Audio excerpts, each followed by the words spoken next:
आपके इजलास में, ऐसी कोई बात है? यार ऐसी कोई बात नहीं है। अब जाहिर है ज़रा मेरे नाम से खबर जल्दी बिक जाती है, उसको किसी ने बेचने की कोशिश की लेकिन वो बुरी तरह नाकाम हुआ।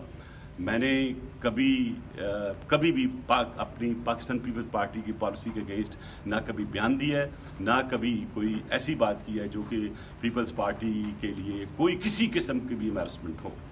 कल भी जो बात हुई थी सिर्फ मेरी इतनी हुई थी कि जो भी हमारे कमेटी के कायदीन वहाँ पे बैठे हुए थे उनसे कहा था कि ये अगर आप कर रहे हैं तो हमें ब्रीफिंग दे दें कि इसका प्रोसीजर फर्दर क्या होगा, लीगल प्रोसीजर क्या होगा, ताकि हमें कोई बाहर से पूछे तो हम उस लीगल प्रोसीजर को जान सकें।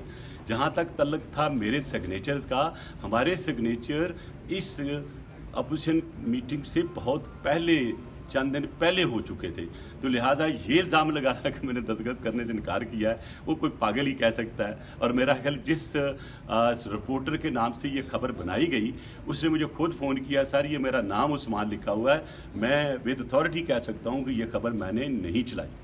फिर एक क्वेश्चन मैनिपुलेट किया गया चेयरमैन साहब की, जो एक प्रेस कॉन्फ्रेंस हो रही थी कि शहरी रमान को रमान मलिक का झगड़ा हो गया। ऐसी कोई बात नहीं, ना कोई झगड़ा हुआ, ना कोई ऐसी बात हुई। आप बातचीत कर रहे हैं अपने कोलीग्स के साथ, और अगर कोई दूसरी पार्टी के दो बंदों में कोई झगड़ा हो जाता है, अगर उसे मैं कहता हूँ यार चलो छोड़ दो, अब बंद कर दो, तो उसको नेगेटिविटी में नहीं लेना चाहिए था। लेकिन कुछ लोग आप समझते हैं